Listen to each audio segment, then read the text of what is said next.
Guys आज का जो वीडियो होगा, आज हम लोग बिजली पंप को बोतल में डाल दिए हैं और फिर देखेंगे वीडियोस में क्या होता है।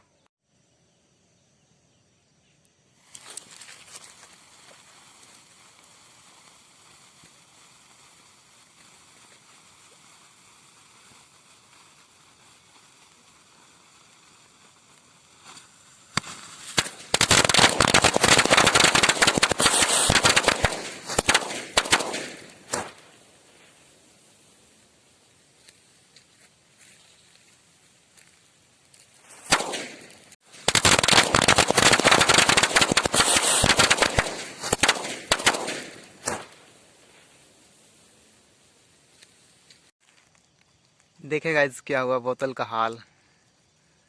आप लोग चैनल को सब्सक्राइब और लाइक करना ना भूले वीडियोस को।